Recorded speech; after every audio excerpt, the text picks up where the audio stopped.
Okay,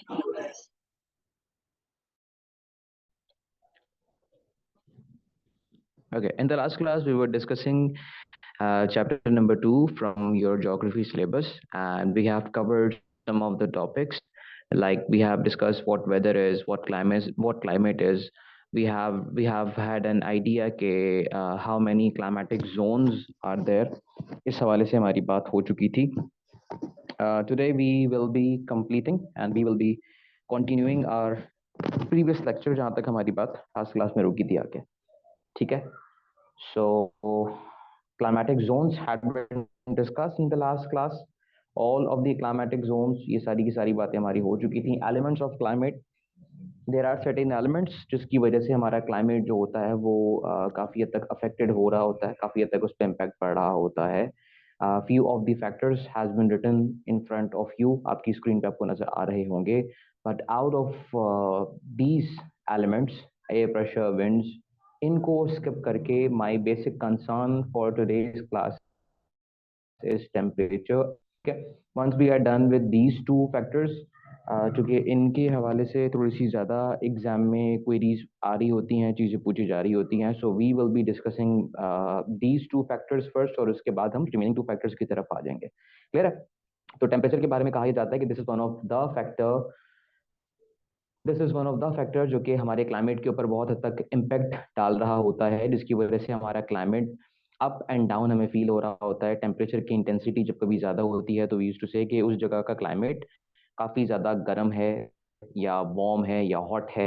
last class में इसके scale के ऊपर भी बात हो गई थी कि what is the particular scale, जिस स्केल को देखते हुए हम चीज़ों को हॉट, वार्म, वेरी हॉट या माइल्ड कह रहे होते हैं. सिमिलरली कोल्ड, वेरी कोल्ड किसको कह रहे होते हैं, तो इसके ऊपर लास्ट क्लास में हम डिस्कस कर चुके हैं. ठीक है जी. तो किसी जगह पे अगर टेम्परेचर बहुत ज़्यादा होगा, इंटेंसिटी ज़्यादा होगी, तो ऑब्वियसली बात है वो गर्म इलाका कंसीडर किया जा रहा होगा, और जहाँ पे टेम्परेचर कम होगा वहाँ पे ठंडा इलाका या वहाँ पे कोल्ड वेदर कंसीडर या कोल्ड क्लाइमेट कंसीडर किया जा रहा होगा. ठीक. टेम्परेचर अप एंड डाउन होने की क्या क्या रीजंस हैं, what could have been some of the factors जिसकी वजह से टेम्परेचर आपको या टेम्परेचर की इंटेंसिटी में आपको कमी या ज्यादती फील हो रही होती है, उसको पहले हम आज डिस्कस करना शुरू करेंगे. यहाँ से हम अपनी बात का आगाज करेंगे और इसके बाद लेट्स सी कि हमारी बात कहाँ तक चलती है. So few of the factors आपके बुक में भी ये सारे के सारे फैक्टर्स मौजूद हैं. इफ आई से के चैप्टर नंबर 2 में आपके पास, आई एम नॉट श्योर कि what is the exact page number, लेकिन आपके पास किताब में there are number of factors जिस जो कि आपकी बुक में मेंशन है, जो कि आपको बताते हैं कि these are some of the factors जो कि आपके टेम्परेचर पे अफेक्ट डाल रहे होते हैं, जिसकी वजह से आपका टेम्परेचर अप एंड डाउन हो रहा होता है. The number 1 is angle of sun या लैटिट्यूडनल इफेक्ट भी इसको हम कह सकते हैं. ठीक. अगर कोई कंट्री ऐसा है, कोई एरिया ऐसा है जो कि इक्वेटर से नजदीक है, ठीक है, and as we all know, I think we all have some idea कि what equator is. Equator is a middle line. अगर आप इस डायग्राम में भी देखेंगे तो बेटे जब हमारा ये मैप ड्रॉ किया गया है, ये जो ग्लोब आपको दिखाया जाता है, तो इस ग्लोब का एक सेंटर पार्ट भी डिजाइन किया गया है, यानी कि जमीन का जो मिडिल पार्ट है, क्लियर, बिल्कुल सेंटर पार्ट जो है उसको हम इक्वेटर कह रहे होते हैं. तो कहा यह जाता है कि all those countries, all those areas which are present near the equator, वहाँ पे सन की जो रेज हैं वो डायरेक्टली पड़ रही होती हैं, और सन की या ये इन तमाम के तमाम एरियाज के सन के बिल्कुल सामने होने की वजह से वी यूज टू सी इन इलाकों में टेम्परेचर की इंटेंसिटी काफी ज्यादा होती है. ठीक है. I am repeating my self one more time. अगर आप इस वाली पिक्चर देखें तो ये वाला पार्ट जहाँ पे आपको ये माउस या ये रेड लाइंस बनती हुई दिखाई दे रही हैं, ये वो वाला पार्ट है जो कि इक्वेटर से नजदीक है. यहाँ पे सन की रेस डायरेक्टली, यूं कह लीजिए कि इस एरिया को अफेक्ट कर रही हैं, डायरेक्टली सन की रेज यहाँ पे आ रही हैं. और यहाँ पे एक बात ये भी लिखी हुई है कि शॉर्ट डिस्टेंस है इस एरिया का और सन के दरमियान का. ठीक. ऑन दी अदर हैंड अगर कोई एरिया ऐसा है जो कि नॉर्थ की तरफ है या साउथ की तरफ है, ठीक है, तो यहाँ पे थोड़ा सा रेज एक तो इंक्लाइंड हो जाती हैं, दूसरा ये कि लॉन्ग डिस्टेंस हो जाने की वजह से हीट की इंटेंसिटी उतनी ज्यादा नहीं हो पाती है. This is one of the reason. अगर हम पाकिस्तान की ही बात कर लें तो पाकिस्तान में जितने भी प्लेन एरियाज हैं, ठीक है, इंडस प्लेन में जितने भी एरियाज आ जाते हैं, स्टार्टिंग फ्रॉम लाइक, अगर हम हैदराबाद से बात अपनी करना शुरू कर दें तो हैदराबाद, नवाबशाह, सक्खर, लाड़काना, ये सारे के सारे। और पंजाब के अंदर अगर हम बात कर लें तो बहावलपुर, सियालकोट, लाहौर, फैसलाबाद, ये सारे के सारे एरियाज इंडस प्लेन में आ जाते हैं। यहाँ पे इंटेंसिटी ऑफ सन कुछ और होगी as compare to the northern areas of Pakistan. के मरी में, गिलगित में, सवाद में सूरज की इंटेंसिटी या गर्मी की शिद्दत कुछ और है और साउदर्न एरियाज में कुछ और है। अच्छा, ठीक है। तो ओके ओके ओके, ठीक है।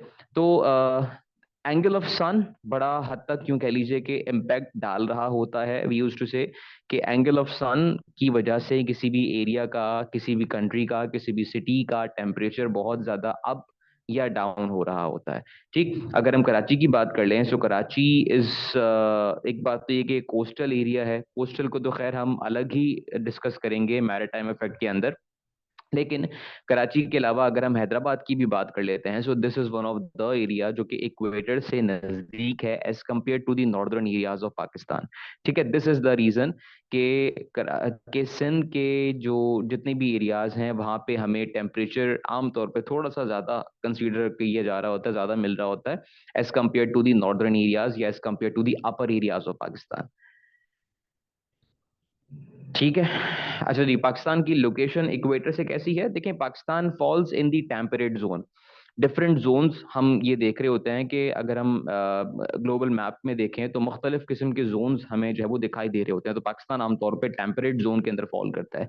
ये ऐसा जोन होता है जहाँ पे यूं कह लीजिए कि 3 से 4 सीजन्स जो होते हैं वो एक्सपीरियंस किए जाते हैं। 3 से 4 सीजन, यानी कि यहाँ पे गर्मी भी होगी, यहाँ पे सर्दी भी होगी, यहाँ पे ऑटम भी आएगा और यहाँ पे स्प्रिंग भी आएगा। क्लियर? तो टेम्परेट जोन में होने की वजह से हमारे कुछ इलाके गर्मी की तरफ हैं, यानी कि साउथ की तरफ हैं, इक्वेटर की तरफ हैं, और कुछ एरियाज हमारे नॉर्थ की तरफ हैं जो कि इक्वेटर से थोड़ा सा दूर हैं। सही है। तो टेम्परेट जोन में होने की वजह से वी आर क्वाइट लकी कि हमारे पास चारों के चारों सीजन एक्सपीरियंस किए जा रहे होते हैं, चारों के चारों हम सीजन्स को देख रहे होते हैं। ठीक, और ये बात भी नेचुरली ही है। ठीक है, ये बात भी नेचुरली ही है, इसमें पाकिस्तान का अपना खुद कोई हाथ नहीं है। तो दिस इज द रीजन कि पाकिस्तान का जो क्लाइमेट है वो काफी सूटेबल है। और एक और बड़ी वजह ये भी है हमारा क्लाइमेट या हमारा यूं कह लीजिए कि एनवायरनमेंट इतना अच्छा होने की, वो ये भी है कि हमारे पास अरेबियन सी मौजूद है। तो और इस अरेबियन सी के होने की वजह से भी बहुत सारे क्लाइमेट पे पॉजिटिव इम्पैक्ट पड़ते हैं, ना कि नेगेटिव इम्पैक्ट पड़ते हैं। ठीक, चलें आगे बढ़ लेते हैं, बात को आगे बढ़ाते हैं। द सेकंड रीजन जिसकी वजह से टेम्परेचर अप या डाउन हो रहा होता है, टेम्परेचर वेरी कर रहा होता है, दैट इज एल्टीट्यूड। ठीक, ज्योग्राफी के अंदर एल्टीट्यूड कहते हैं हाइट को।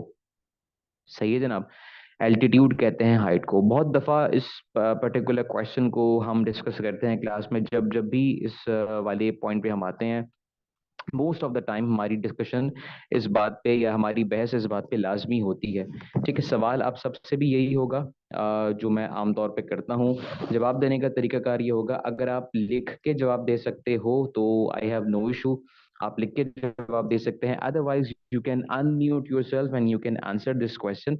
ठीक है, the question is coming to you. बेटे सवाल आप सबसे ये है कि अगर मैं कंपेयर करता हूँ दो एरियाज को, मैंने कंपेयर किया हैदराबाद को और मैंने कंपेयर किया मरी को। चलें मरी को भी छोड़ें, हम कंपेयर कर लेते हैं आ, गिलगित को। ठीक है, गिलगित एंड हैदराबाद का कंपैरिजन हो रहा है।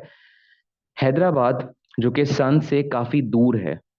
हैदराबाद, अगर मैं इस वाली पिक्चर को देखूं, ये जो आपकी सामने स्क्रीन पर नजर आ रही है, अब ये हमने देखा ना कि लॉन्ग डिस्टेंस होने की वजह से सन की रेज ज्यादा इम्पैक्ट नहीं डालती हैं, और ये शॉर्ट डिस्टेंस होने की वजह से सन की रेस इम्पैक्ट डालती हैं और टेम्परेचर इंक्रीज हो जाता है। चलो सवाल ये कर लेते हैं कि हैदराबाद सन से काफी दूर है, ठीक है, एज कम्पेयर टू गिलगित या बल्तिस्तान या सवात या चित्राल, कोई भी आप नॉर्दर्न एरिया का नाम ले सकते हैं।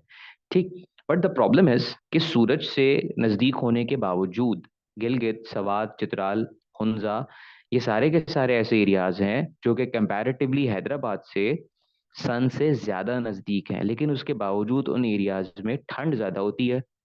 ठीक है, सर्दी वहां पे ज्यादा है, गर्मी वहां पे कम है। हैदराबाद सन से काफी दूर है, लेकिन उसके बावजूद भी हैदराबाद में गर्मी ज्यादा है, सर्दी कम है। इसके पीछे क्या लॉजिक है?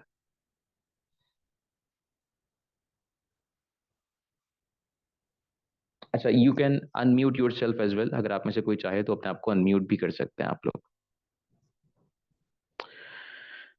अच्छा जी, शयान।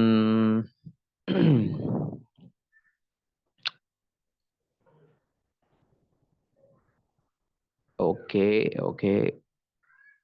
फरियाल, मारिया, हैदराबाद लो एल्टीट्यूड पर है, तो लो एल्टीट्यूड होने से क्या फर्क पड़ेगा टेम्परेचर के ऊपर? यही तो सवाल है कि हाई एल्टीट्यूड और लो एल्टीट्यूड के होने से क्या फर्क पड़ेगा। Okay, Bilal has given right answer. I think Bilal उस क्लास में थे, बातें ठीक है जी। Okay Zainab, thank you. Zubaida, Sarosh. Zubaida, the same question बेटे। सरोज, द सेम क्वेश्चन बेटे। हाई एल्टीट्यूड होने की वजह से क्या इम्पैक्ट पड़ा है गिलगित में? मान लिया, आई एग्री विद यू कि गिलगित का एल्टीट्यूड ज्यादा है, लेकिन ज्यादा एल्टीट्यूड होने का मतलब तो यही होगा ना कि सूरज से करीब हो। बात समझ आ रही है? अगर आप गिलगित और हैदराबाद को देखें तो हैदराबाद सूरज से थोड़ा सा दूर है, गिलगित जो है वो सूरज से थोड़ा सा करीब है, बट स्टिल वहां पे सूरज की इंटेंसिटी ज्यादा है, वहां पे गर्मी की शिद्दत ज्यादा है। हैदराबाद, सॉरी, हैदराबाद में गर्मी की शिद्दत ज्यादा है, गिलगित गिलगित में गर्मी की शिद्दत कम है।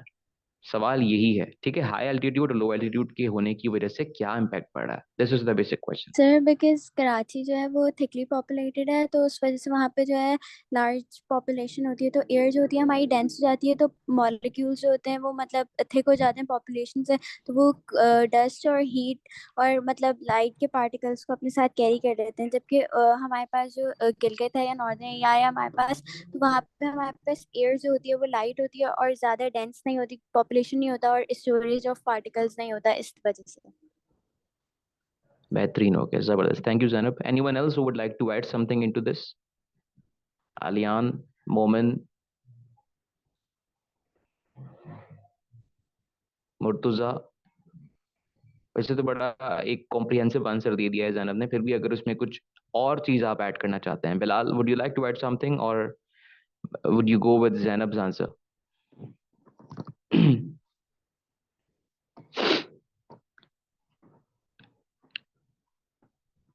अच्छा मारिया, अभी हमने समझाया ही नहीं, अभी तो हम समझाएंगे। चलें, देखिए भाई, I will go with what Zainab has said. Couple of reasons are there, ठीक है, couple of reasons are there. देखो, अगर मैं हैदराबाद के एग्जांपल ले लेता हूँ, तो one reason is population and pollution, ठीक है। इस बात की तरफ हम जाएंगे, थोड़ा सा लॉजिकली इस बात को देखेंगे। देखो, किसी भी जगह पे इंटेंसिटी ऑफ हीट या टेम्परेचर में शिद्दत उस वक्त भी हमें फील होती है, ठीक है, I am saying the word, उस वक्त भी हमें फील होती है जब हमारे आसपास एनर्जी की अमाउंट बहुत ज्यादा होती है, जब हमारे आसपास लोग बहुत ज्यादा मौजूद होते हैं, जब हमारे आसपास पोल्यूशन बहुत ज्यादा हो जाती है, ठीक है। एक कमरे के अंदर अगर आप मौजूद हैं और उस कमरे के अंदर यूं कह लीजिए कि इस एक कमरे में अगर आप अकेले मौजूद हैं, तो उस वक्त टेम्परेचर कुछ और होगा। और उसी कमरे के अंदर अगर आप अपने साथ 40 लोगों को और जमा कर लें, आपने कुछ भी एडिशन नहीं किया, ना आपने एक्स्ट्रा लाइट ऑन की है, ना आपने कुछ और इसमें कोई चूल्हा ऑन किया है, ना आपने कोई और हीटर ऑन वगैरह ऑन किया है, लेकिन क्या होगा कि पॉपुलेशन के इंक्रीज होने से पॉपुलेशन के इंक्रीज होने से ऑटोमेटिकली आपका एनवायरनमेंट थोड़ा सा गर्म हो जाएगा, ठीक है। Intensity of heat automatically increase हो जाएगी, क्योंकि सबकी बॉडीज में से a little amount of energy ही सही, लेकिन थोड़ी बहुत एनर्जी रिलीज होगी, ठीक है। हम एक्सहेल करते हैं कार्बन डाइऑक्साइड, वो कार्बन डाइऑक्साइड आपके आसपास मौजूद रहेगी। तो ये तो पॉपुलेशन का इम्पैक्ट है। सेकंड इज कि आपके एनवायरनमेंट में जितनी ज्यादा पॉल्यूशन होगी, उस पॉल्यूशन के होने की वजह से, यानी कि आपकी जो एयर है, अगर आपकी एयर अपने साथ डस्ट कैरी कर रही है, अगर आपकी एयर अपने साथ मुख्तलिफ किस्म की गैसेस कैरी कर रही है, ठीक है, जो कि इंडस्ट्रीज में से निकल रही हैं, गाड़ियों के धुएं की सूरत में निकल रही है, घरों के अंदर जो कुकिंग हो रही है उसके थ्रू निकल रही है, मुख्तलिफ किस्म की गैसेस आपकी एयर कैरी कर रही है, तो इसकी वजह से भी हमारा एनवायरनमेंट थोड़ा सा वार्म हो जाता है, गर्म हो जाता है। क्लियर है बेटे? तो एयर डेंस हो जाती है हमारी, यानी कि एयर के अंदर जो मॉलिक्यूल्स हैं, जो पार्टिकल्स हैं, वो अपने अंदर मुख्तलिफ किस्म के गैसेस को, डस्ट पार्टिकल्स को, इन चीज़ों को कैरी कर रही होती है, which makes the environment a bit warmer. I hope कि ये वाली बात क्लियर है। अब बात करते हैं नॉर्दर्न एरियाज की। नॉर्दर्न एरियाज में वन रीजन इज कि population as compare to Hyderabad काफी कम है, one reason. Second reason is बेटे, इतनी हाइट के ऊपर पोल्यूशन भी कम है, गाड़ियां बहुत कम चलती हैं, इंडस्ट्रीज ना होने के बराबर हैं, घरों में मुख्तलिफ किस्म के इस तरह से प्रॉपर्टी कुकिंग वाले मामला नहीं हैं, आपके पास रेस्टोरेंट्स मुख्तलिफ किस्म की गैसेस एमिट नहीं कर रहे हैं, कचरा वहां पे नहीं है। ठीक है, तो एयर वहां पे डेंस नहीं है, एयर वहां पे डेंस नहीं है, तो सूरज से नजदीक होने के बावजूद भी जितनी भी सनरेज आ रही होती हैं वो जमीन से रिफ्लेक्ट बैक होके निकल जाती हैं, टकरा के निकल जाती हैं और एनवायरनमेंट के अंदर एग्जिस्ट नहीं करती। ठीक है, एनवायरनमेंट के अंदर, आपकी सराउंडिंग के अंदर वो सारी की सारी सनरेज एग्जिस्ट नहीं करती हैं, स्टे नहीं करती हैं, जिसकी वजह से आपका एनवायरनमेंट ज्यादा गर्म आपको फील नहीं हो रहा होता। क्लियर? चूंकि वहां पे एयर जो है वो लेस डेंस है, वो एयर लेस डेंस है, पोल्यूशन कम है, पॉपुलेशन कम है, हाइट वहां पे ज्यादा है, यानी कि जो आप सब ने भी बोला कि एल्टीट्यूड ज्यादा है, बिल्कुल मैं इस बात से एग्री करता हूं कि समंदर से काफी ऊपर मौजूद है। हैदराबाद, कराची, लाड़काना ये समंदर से काफी नजदीक मौजूद है। क्लियर है? तो पॉपुलेशन, बड़ा सिंपल और लॉजिकल इसका आंसर यही हो सकता है कि एयर डेंस है साउदर्न एरियाज में। ठीक, साउदर्न एरियाज का मतलब मैंने जो हैदराबाद का नाम लिया था ये साउथ की तरफ है पाकिस्तान के। ठीक है, नॉर्दर्न एरियाज के अंदर एयर हमारी लेस डेंस है, this is one of the reasons. ठीक है, this is one of the reasons. ठीक, प्लस एक और वजह इसकी ये भी हो सकती है बेटे कि हमारे पास अरेबियन सी है, हमारे पास रिवर इंडस फ्लो कर रही है, तो रेगुलर बेसिस के ऊपर कुछ वाटर वेपर्स भी आपको एवापोरेट होते हुए दिखाई देते हैं दिन के टाइम पे। ठीक है, और जब जब भी कोई चीज बॉईल होती है, हम अगर चूल्हे पे भी एक पतीले में पानी भर के रख दें और उसको बॉईल करने के लिए छोड़ दें, ठीक, तो ऑटोमेटिकली वी यूज टू सी कि उसकी स्टीम की वजह से हमारा सराउंडिंग, हमारा एनवायरनमेंट थोड़ा सा वार्म हो जाता है। तो इस इवेपोरेशन के प्रोसेस की वजह से भी वी यूज टू सी के साउदर्न एरियाज ज्यादा वार्म होते हैं, या इंटेंसिटी हीट यहाँ पे ज्यादा होती है as compare to the northern areas. I hope कि अभी बात क्लियर हो गई होगी तमाम के तमाम लोगों को। एनी क्वेश्चन, अगर कोई और सवाल एग्जिस्ट करता है बीबी, तो यू कैन आस्क मी। मुझे बॉयज बड़े खामोश दिखाई दे रहे हैं, आलियान, मोमिन वगैरह। Boys, are you there? कोई मैसेज नहीं है, कोई आवाज नहीं है।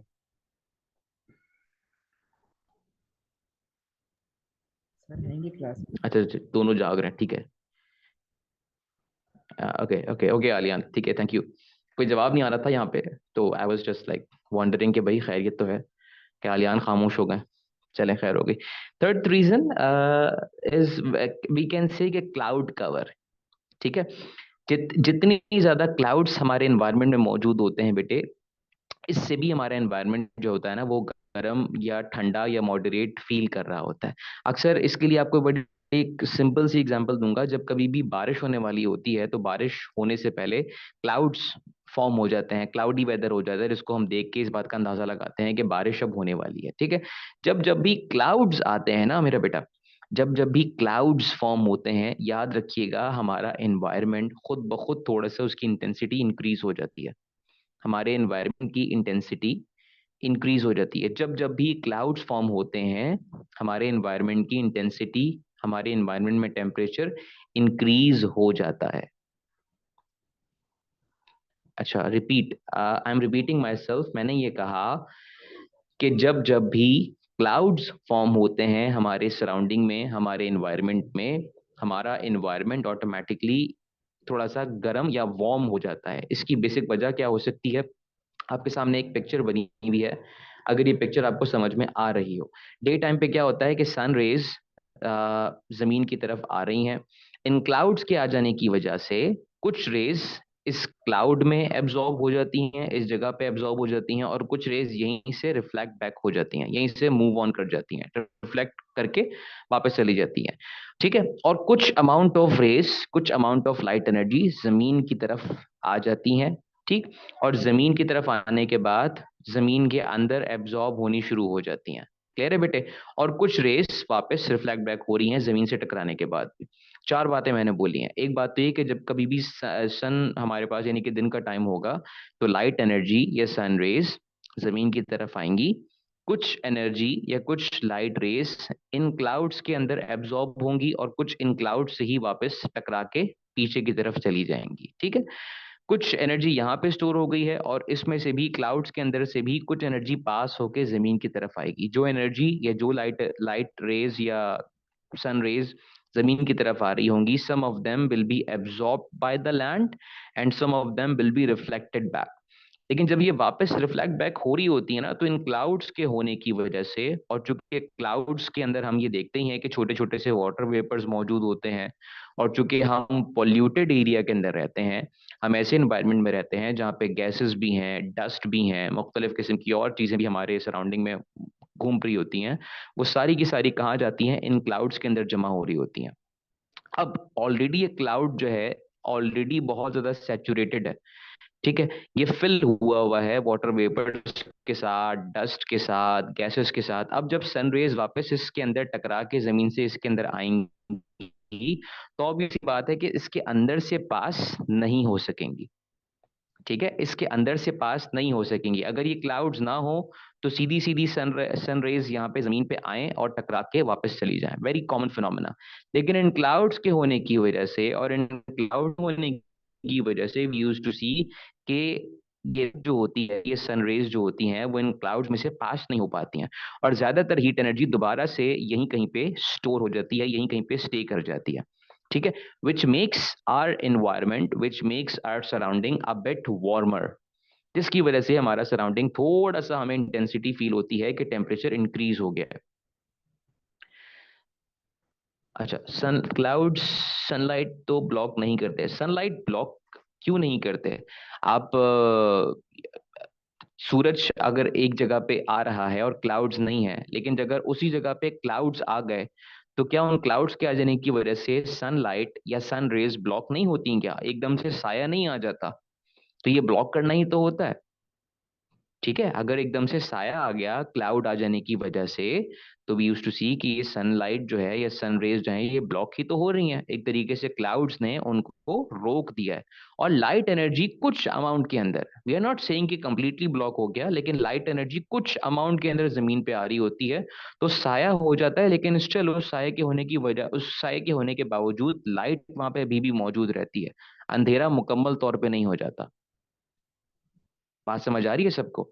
ठीक है? तो इन क्लाउड्स के अंदर मुख्तलिफ किस्म के पार्टिकल्स हैं, मुख्तलिफ किस्म की गैसेज हैं, मुख्तलिफ किस्म के वाटर वेपर्स हैं जो कि ऑलरेडी इस क्लाउड में मौजूद हैं, और उसके बाद सन रेज को भी अपने अंदर कैरी कर लेते हैं या अपने सराउंडिंग में रोक के रख लेते हैं, जिसकी वजह से हम ये कह सकते हैं कि हमारा इन्वायरमेंट ऑटोमेटिकली इंक्रीज हो जाता, हमारा इन्वायरमेंट ऑटोमेटिकली गर्म हो जाता है, वार्म हो जाता है। इस पर ज्यादा परेशान वरेशान होने की नीड नहीं है। बड़ा कॉमन सा फिनोमेना है। जब भी कभी क्लाउड्स आते हैं, इस बात को अब नोट डाउन कर लीजिएगा अगर अभी तक नोट डाउन नहीं किया था। जब कभी भी क्लाउड्स आते हैं अ, तो क्लियर क्लाउड वाला जो माहौल है उसके कंपैरिजन के अंदर हमारा टेम्परेचर काफी हद तक इंक्रीज हो जाता है, मॉइस्चर काफी हद तक इंक्रीज हो जाती है क्लाउड्स के आ जाने की वजह से। ठीक है? नहीं तो अभी गर्मियां आने वाली हैं, गर्मियों के टाइम पे जब मानसून की बारिशें वगैरह होती हैं तो इस टाइम पे आपको फील हो जाएगा, जिसको हम उर्दू की जबान में या लोकल लैंग्वेज के अंदर कहते हैं कि हब्स बढ़ गया। ठीक है? ये वाली बात भी अक्सर आपने सुनी होगी कि जब जब भी क्लाउड्स फॉर्म होते हैं लोग कहते हैं कि हब्स हो रहा है। हब्स किस वजह से हो रहा है? हब्स इसी वजह से हो रहा है कि जो सन रेज ऊपर से आ रही हैं वो सारी की सारी रिफ्लेक्ट बैक होके वापस नहीं जा पा रही हैं। क्लाउड्स ने उनको रोक लिया है, काफी हद तक वो सन रेज यहीं पे एग्जिस्ट कर रही हैं। ठीक है? और उनके यहाँ पे एग्जिस्ट करने की वजह से वी यूज टू सी के एनवायरनमेंट के अंदर गर्मी बढ़ रही है। ठीक है? हब्स बढ़ रहा है। ये पेपर में इन डिटेल कुछ भी नहीं आएगा। ये इस तरह की चीजें अभी तक तो मैंने पास पेपर में भी नहीं देखी हैं कि इन डिटेल आपसे कोई चीज पूछी जाए इस चीज के हवाले से कि वो कौन कौन से फैक्टर्स हैं जिसकी वजह से टेम्परेचर अप एंड डाउन हो रहा होता है। लेकिन बस ये होता है कि आपकी अंडरस्टैंडिंग के लिए आपको ये सब बातें पता होनी चाहिए।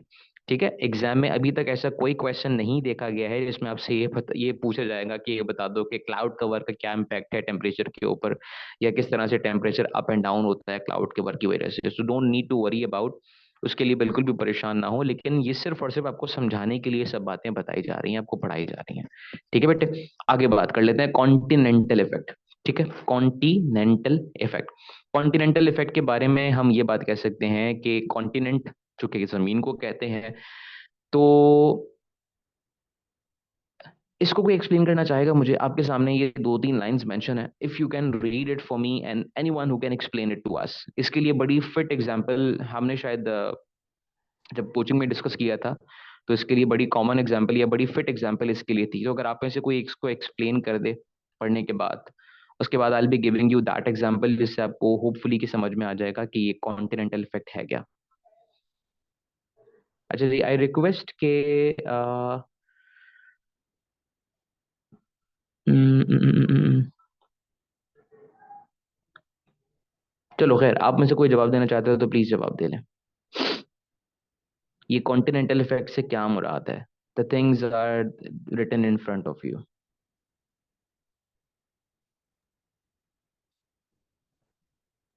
Sir it is basically the condition कि जब कोई जगह सी से बहुत दूर हो, so सही है। the sea doesn't have a lot of effect on the temperature of that area.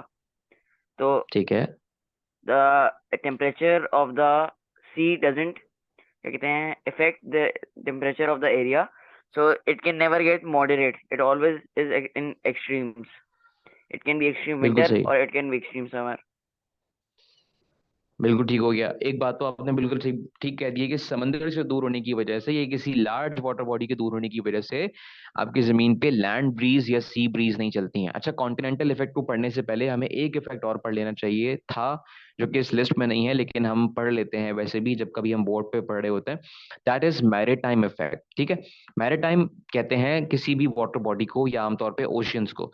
वो तमाम के तमाम एरियाज, स्पेशली वो तमाम के तमाम कोस्टल एरियाज जो कि समंदर के पास मौजूद होते हैं, वहां पे दो तरह के फिनोमेनाज होते हैं, ये दो तरह की हवाएं चल रही होती हैं। One can be called the land breeze. ठीक है, वो हवाएं जो कि जमीन से समंदर की तरफ चलती हैं, लैंड ब्रीज। ठीक है, वो तमाम की तमाम हवाएं जो कि जमीन से समंदर की तरफ चलती हैं। And the other one is sea breeze.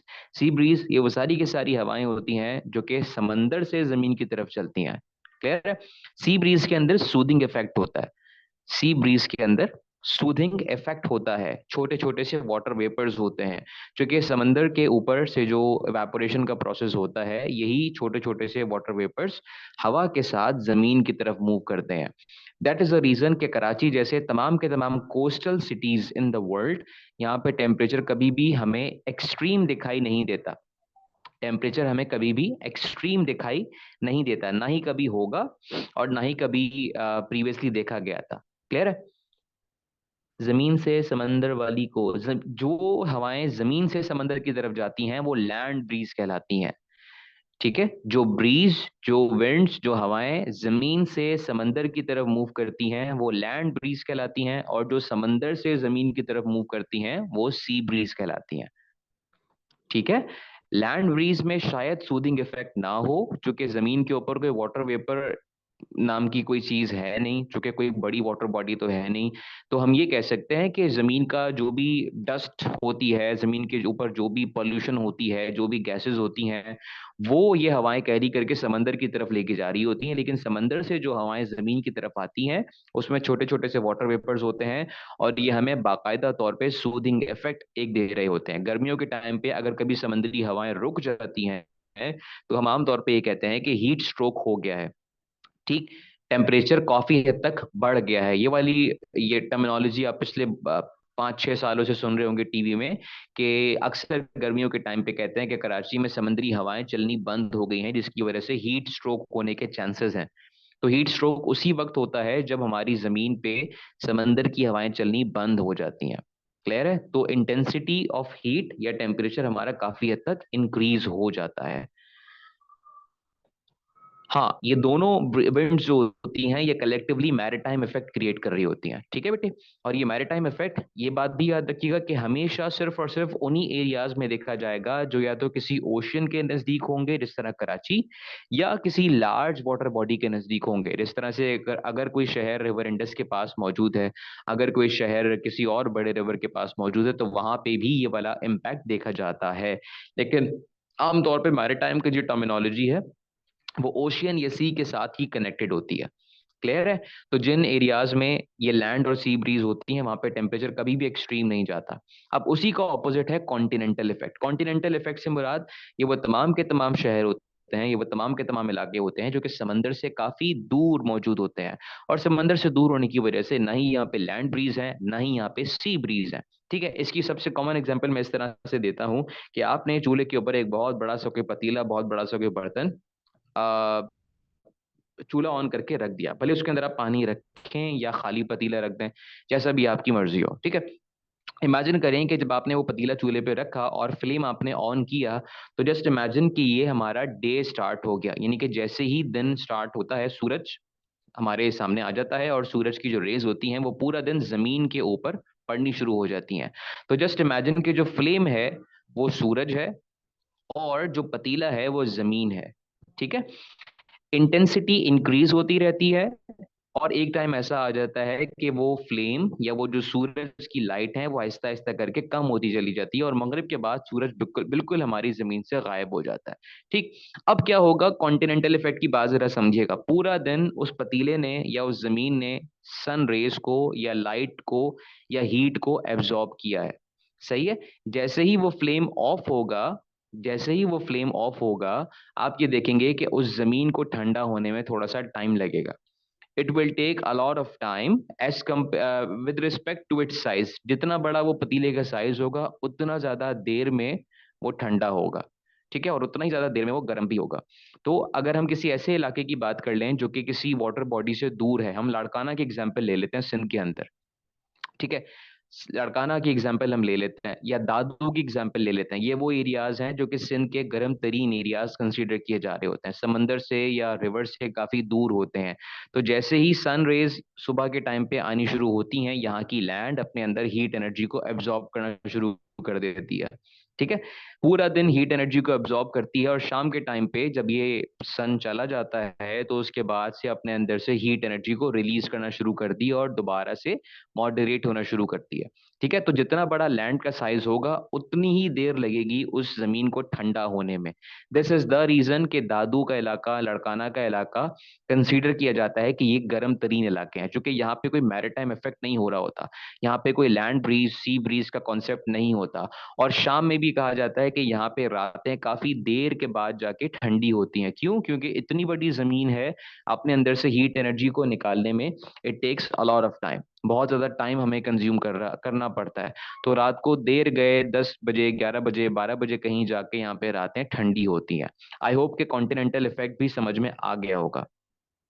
ठीक है, क्वेटा के बारे में कॉन्टिनेंटल इफेक्ट कह सकते हैं, लेकिन क्वेटा थोड़ी सी हाइट के ऊपर है तो शायद ये वाला इम्पैक्ट इतना ज्यादा यहाँ पे ना होने पाए हाइट की वजह से। क्वेटा को शायद हम इस कैटेगरी में नहीं डाल सकते क्योंकि क्वेटा थोड़ा सा हाइट के ऊपर मौजूद है। बट अगर कोई ऐसा शहर है जो कि हाइट पे नहीं है, प्लेन एरियाज के अंदर मौजूद है, तो यस वहां पे हम ये कह सकते हैं कि अगर वहां पे कोई वाटर बॉडी, कोई समंदर, कोई दरिया मौजूद नहीं है, तो कॉन्टिनेंटल इफेक्ट की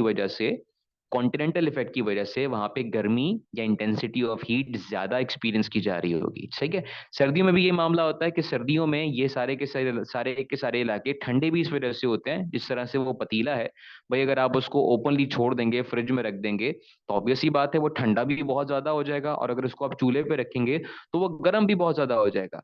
क्लियर है? क्योंकि ऊपर से कोई ऐसी वेव्स नहीं चल रही हैं, ऐसी कोई हवाएं नहीं चल रही हैं जो कि उसका टेम्परेचर मॉडरेट कर रही हो, जो कि उसके टेम्परेचर को कम कर रही हो। क्लियर है? कराची को इसमें काउंट नहीं करेंगे, Karachi is a coastal area. Karachi में मैरिटाइम इफेक्ट देखा जा रहा होता है, कॉन्टिनेंटल इफेक्ट नहीं देखा जा रहा होता। कॉन्टिनेंटल इफेक्ट सिर्फ और सिर्फ उन एरियाज में देखा जाता है जिन एरियाज में कोई समंदर या कोई रिवर या कोई बड़ी वाटर बॉडी मौजूद नहीं होती। सही है? 4 फैक्टर्स हमने आज देखे। आई होप कि इन चारों में कोई कंफ्यूजन नहीं रही होगी। एंगल ऑफ सन, ये बात तो समझ में आ गई होगी कि एंगल ऑफ सन की वजह से किसी जगह का टेम्परेचर इंक्रीज या डिक्रीज हो रहा होता है। वो सारे के सारे शहर, वो सारे के सारे एरियाज जो कि इक्वेटर से नजदीक होते हैं, वहां पे इंटेंसिटी ऑफ हीट ज्यादा है, गर्मी की शिद्दत ज्यादा है। एल्टीट्यूड को भी हमने देख लिया कि पोल्यूशन की वजह से, पॉपुलेशन की वजह से, या लो एल्टीट्यूड और हाई एल्टीट्यूड की वजह से बहुत सारे इलाके ठंडे या गर्म कंसीडर किए जा रहे होते हैं। क्लाउड कवर, जो कि हमारे क्लाउड्स होते हैं, वो अपने अंदर बहुत सारी गैसेस को, बहुत सारी डस्ट को, बहुत सारी और मुख्तलिफ किस्म की यूं कह लीजिए कि चीज़ों को अपने अंदर कैरी करते हैं, तो हीट एनर्जी को भी आगे पास नहीं होने देते, विच बिकम्स द रीजन कि क्लाउड के होने से हमारा एनवायरनमेंट थोड़ा सा गर्म फील हो रहा होता है, थोड़ा सा वार्म हो जाता है। मैरिटाइम इफेक्ट, तमाम के तमाम कोस्टल एरियाज जहाँ पे जो कि समंदर से नज़दीक होते हैं, किसी वाटर बॉडी से नज़दीक होते हैं, वहाँ पे लैंड ब्रीज और सी ब्रीज का कॉन्सेप्ट होता है, ठीक, विच बिकम्स द रीजन कि उन तमाम के तमाम एरियाज का क्लाइमेट काफ़ी हद तक मॉडरेट रहता है, माइल्ड रहता है। And the fifth one is continental effect. Continental effect हमें सिर्फ और सिर्फ वहाँ पे दिखाई देगा, उन एरियाज में दिखाई देगा जहाँ पे कोई वाटर बॉडी, जहाँ पे कोई समंदर मौजूद नहीं है। कलेक्टिवली अफेक्ट कर सकते हैं, लेकिन एक ही जगह पे ये सारे के सारे फैक्टर्स अफेक्ट करें ये जरूरी नहीं है, ठीक है। कलेक्टिवली अफेक्ट करके ये सारे के सारे फैक्टर्स टेम्परेचर को अप या डाउन करते हैं, यानी कि किसी भी जगह का क्लाइमेट फॉर्म कर रहे होते हैं, लेकिन ये सारे के सारे फैक्टर्स एक ही जगह पे, एक ही शहर में, एक ही इलाके में इम्पैक्ट डालें, दैट इज नॉट कंपल्सरी, ठीक है जी। सबसे ज्यादा कॉन्टिनेंटल इफेक्ट कहाँ होता है? हर शहर में, हर सूबे में अलग अलग है। सिंध के लिए मैंने दादू का नाम लिया, लाड़काना का नाम लिया, ठीक है। सिब्बी आप इसकी एग्जांपल ले सकते हैं, यानी कि गर्म तरीन इलाके जो भी हो सकते हैं, ये वो हो सकते हैं, ठीक है जी। आज की क्लास के लिए इसको हम इतना ही रखते हैं। कल की क्लास में इंशाल्लाह we'll be discussing about rainfall, और कल की क्लास में होपफुली हम इस चैप्टर को